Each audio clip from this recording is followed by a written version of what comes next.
నమస్తే. నేను మీ కుప్ప పద్మిని. ఇన్నాళ్ళు మీ సపోర్ట్‌ని నాకందిస్తూ, మీ ప్రేమని నాకందిస్తున్న ప్రతి ఒక్కరికి కృతజ్ఞతలు. ఇప్పుడు చూడబోతున్న ఈ వీడియో కూడా ఖచ్చితంగా మీకు ఉపయోగపడుతుంది.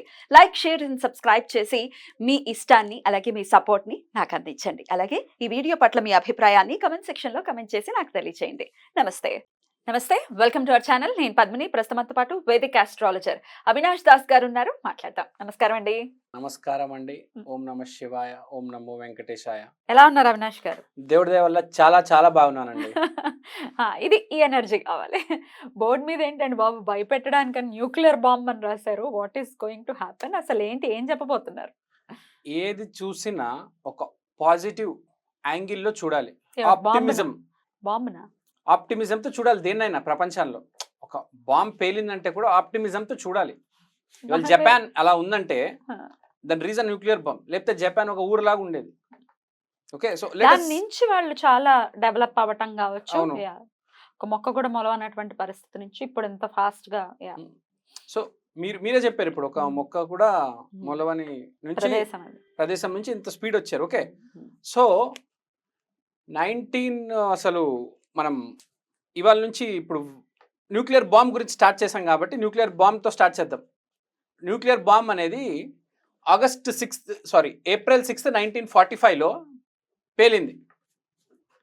అప్పుడు యురేనస్ కృతికాలో ఉన్నారు, వచ్చారు అప్పుడే. వచ్చారు. మ్మ్. కృతిక అంటే రేజర్, మ్మ్. ఉచ్చ కోత.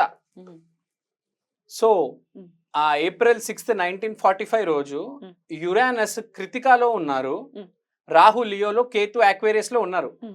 సో ఆ రోజు అమెరికా జపాన్ మీద, నాగాసాకి ఇంకా హిరోషిమా మీద న్యూక్లియర్ బాంబ్ వేశారు.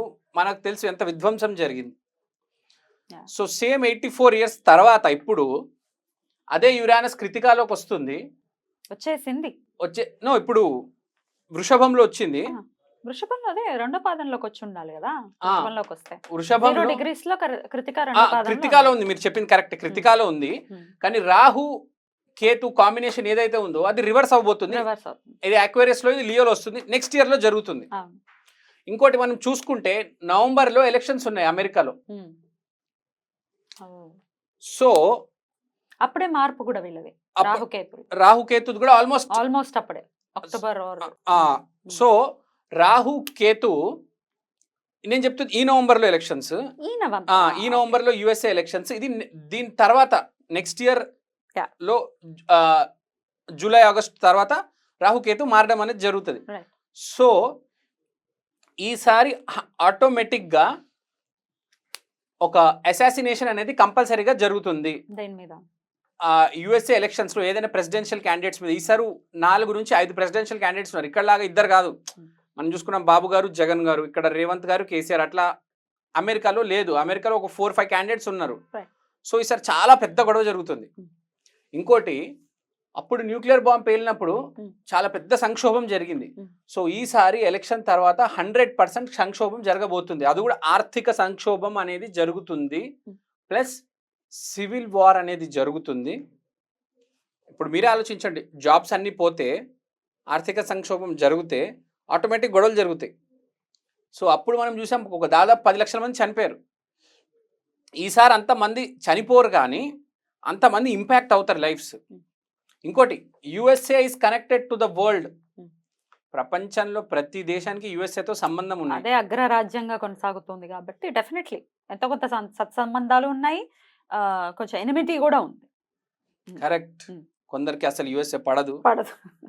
ఇప్పుడు Right. కొందరికి యుఎస్ఏ ఫ్రెండ్. కానీ ఎంతో కొంత ఆర్థిక లావాదేవీలు అయితే ఉన్నాయి. సో దీనివల్ల జాబ్ మార్కెట్ అనేది విపరీతంగా డిస్టర్బ్ అవుతుంది. ఆల్రెడీ రెసెషన్ నడుస్తుంది చాలా నడుస్తుంది. విపరీతంగా యుఎస్ఏలో. విపరీతంగా మీరే చెప్తున్నారు యుఎస్ఏలో నడుస్తుంది. మీకే నాకన్నా బాగా తెలిసినట్టుంది, ఎందుకంటే ఎందుకంటే మా హస్బెండ్ సాఫ్ట్వేర్ లో ఉన్నారు కాబట్టి. Yes. సో నవంబర్లో ఎలక్షన్స్ తర్వాత 100% ప్రపంచం మొత్తం ఈ సాఫ్ట్వేర్ జాబ్స్ కావచ్చు, ప్లస్ ఆర్థిక లావాదేవీలు, మన కార్గోలో మెటీరియల్స్ పోతూ ఉంటాయి, అన్నిటికీ చాలా పెద్ద ముప్పు ఉంది. సో విపరీతమైన సంక్షోభం అనేది జరగబోతుంది. ఎక్కువ ఎక్స్పీరియన్స్ చేసేది దీన్ని 90% యుఎస్ఏనే చేస్తుంది. సో యుఎస్ఏ ఇంకా అగ్రరాజ్యంగా ఉండదు. ఎందుకని యుఎస్ఏ మీదే ఉంది దీని impact? Why not any other ఇప్పుడు కంట్రీ? మనం కర్మ అనుకుంటాం కదండి. నువ్వు జపాన్ మీద బాంబు వేసావు, తిరిగి నీ మీద పడుతుంది కదా ఒక బాంబు. కర్మ రిటర్న్స్. కర్మ రిటర్న్స్ ఆఫ్టర్ 84 years. ఇది చాలా పెద్ద లెసన్. మనిషి అర్థం చేసుకోవాలి. మనిషికి కాదు, దేశానికి కూడా కర్మ ఉంటది. సో ఇప్పుడు మనం చూస్తున్నాం ఆల్రెడీ యురానస్ ఎప్పుడైతే వృషభంలోకి టారస్లోకి ఎంటర్ అయిందో ఈ యూక్రెయిన్ ఇజ్రాయెల్ గొడవలు బాగా ఎక్కువైపోయినాయి. ఇవే ట్రిగ్గర్ అవుతాయి. మనం అసలు పట్టించుకోవట్లేదు ఈ రెండింటిని.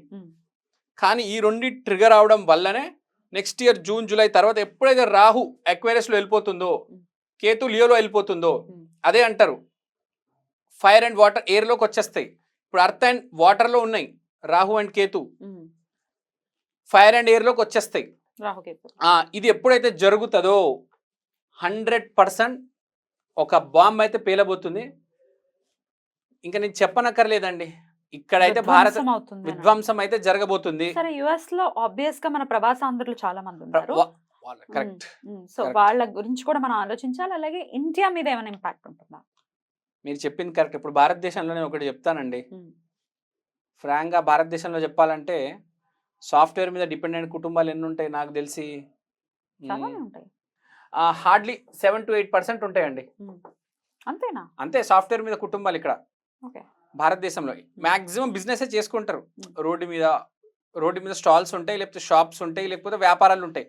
సాఫ్ట్వేర్ మీద 7 to 8% ఉన్నారు.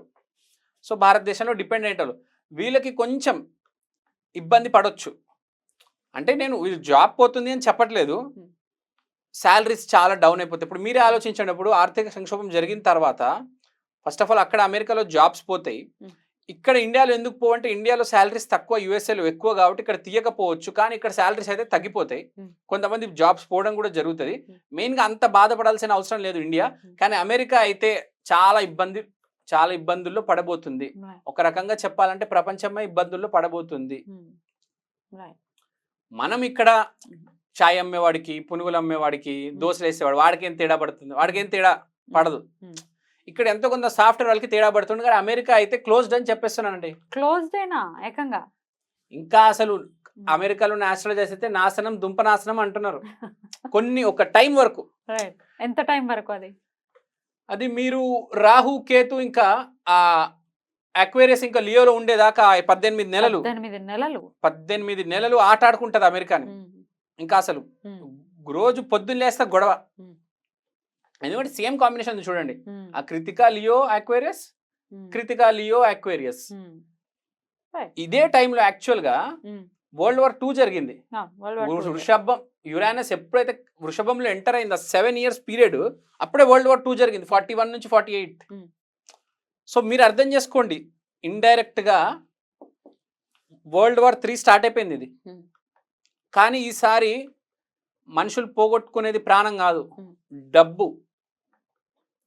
So America main. అప్పుడు మనం World War II చూసుకుంటే కూడా ఇండియా పెద్దగా చెప్పాలంటే World War IIలో యాక్టివ్గా లేదు, ప్యాసివ్గానే ఉంది. మెయిన్గా ఉన్నది ఏంటి అప్పుడు జరిగింది? ఇగోండి మీకు చూపిస్తాను, ఇక్కడ రాశాను నేను. జర్మనీ ఇంగ్లాండ్ మీద బాంబులు వేస్తుంది, ఫ్రాన్స్ నేమో ఇన్వైట్ చేస్తుంది. సో పాశ్చాత్య దేశాలు వెస్టర్న్ సైడ్ మెయిన్గా జర్మనీ, ఇంగ్లాండ్, ఫ్రాన్స్, అమెరికా విపరీతంగా మారిపోతుంది కింద మీద. అసలు ప్రవాసాంధ్రులు జాగ్రత్తగా ఉండాల్సినటువంటి పరిస్థితి అయితే ఉంది. It is a huge subject. I don't know ఎట్లా దీన్ని రిసీవ్ చేసుకుంటారో, బట్ ఒక చిన్న కాషన్ ఇవ్వటానికి మీరు చెప్తూ ఉన్నారు, అంతే కదా? రైట్. సో మన ప్రవాసాంధ్రులు ఖచ్చితంగా, మన భారతీయులు ఖచ్చితంగా జాగ్రత్తగా ఉండాలి ఈ పీరియడ్లో అని చెప్తున్నారు. Let's hope for the best. అంటే శాంతిగా ఉండాలి ప్రపంచం అంతా అని కోరుకోవటం మినహాయిస్తే మీరు అన్నట్టుగా కర్మ రిటర్న్స్, దాని నుంచి ఎవడు తప్పించుకునేటటువంటి పరిస్థితి ఉండదు. So let's hope for the best. అంటే అప్పుడెప్పుడో జరిగిన దానికి ఇప్పుడున్న ఇన్నోసెన్స్ ఇబ్బంది పడటం అనేది బాధాకరమే కదా, అట్లా జరగకూడదని కోరుకుందాం. అంతేనా? ఇంకేమైనా చెప్పాలా మీరు? ఒకటే చెప్తాను ప్రవాసాంధ్రులకి, మీ రియల్ ఎస్టేట్ ఏదైనా అమెరికాలో ఇన్వెస్ట్మెంట్ ఉందంటే జాగ్రత్తగా చూసుకోండి. ఎక్కువ శాతం క్యాష్లోనే డబ్బులు పెట్టుకోండి, గోల్డ్లో పెట్టుకోండి, స్టాక్స్లో పెట్టుకోండి. రియల్ ఎస్టేట్ అంటే మళ్ళీ మీకు తెలుసు కదా, ఒకసారి ఇలాంటి పరిస్థితులు వస్తే దాన్ని మళ్ళీ రియల్ ఎస్టేట్ అమ్మడం కొనడం అంటే అలాంటి సంక్షోభ సమయంలో చాలా కష్టం. కాబట్టి కొంచెం రెడీగా ఉండండి, జాగ్రత్తగా ఉండండి అని చెప్తున్నాను మీకు. వచ్చే సంవత్సరం మే జూన్లో కల్లా మీకు స్టార్ట్ అవుతుంది, చాలా ఇబ్బందికరంగా ఉంటుంది. ఒక 18 నెలలు అయితే అసలు యాతన. మీరు ఆ యాతన తట్టుకోగలుగుతారు, దాని తర్వాత ఉండగలుగుతారంటే ఓకే, కానీ ప్రపంచం అయితే మారబోతుందండి. ఏ రోజైతే మీరు గమనించండి, ఏ రోజైతే శని మేషంలోకి వెళ్తాడో Hmm. దీని తర్వాత జరిగేది అది 5 years తర్వాత ఉంది అది. దీని తర్వాతే మెల్లిగా 26 27 25 26 27 27 సో 25 26 లో ఇదంతా జరుగుతుంది. Hmm. 27 లో మొత్తం ప్రపంచం మారబోతుంది. Right. So I mean to say step by step అంతా మారుతుంది కాబట్టి డబ్బులన్నీ జాగ్రత్తగా పెట్టుకోండి. మీకు ఇంకా నాకన్నా ఎక్కువ మీకే ఫైనాన్షియల్ గా అమెరికాలో ఉన్న ప్రవాసాంధ్రులకు తెలుసు కాబట్టి ప్లాన్ చేసుకోండి. Right. ముందు సమయం అయితే బాగాలేదు అమెరికా వాళ్ళకి, ఇండియాలో వాళ్ళకి అయితే ఏం ఇబ్బంది లేదండి, హ్యాపీగా బతికేస్తారు. వచ్చేయాలి అనుకున్న వాళ్ళు వచ్చేయచ్చా? హ్యాపీగా వచ్చేయండి. ఒకవేళ ఆ ప్లాన్స్ లో ఉంటే, ఇప్పుడు పని Guarantee. కట్టుకుని తట్టబుట్ట కట్టుకో చదువుకోమని కాదు, ఒకవేళ ఆ ప్లాన్స్ లో ఉంటే కనుక ఓకే. ఎనీవేస్ చాలా మంది తిరిగి వచ్చేస్తారు కూడా, అది కూడా సత్యం. ఎందుకంటే ప్రపంచం 27లో ఎప్పుడైతే మారుతుందో చాలా మార్పులు వస్తాయి. చాలా మంది ఒకరిద్దరు కాదు, ఇంకా నేను పర్సంటేజ్ చెప్పకూడదు కానీ చెప్పలేను, అలా ఒక నంబర్ చెప్ప. శాంతిగా ఉండాలి అని మనస్ఫూర్తిగా నేను కోరుకుంటున్నాను. నమస్తే అండి. నమస్తే, సాయిరామ్.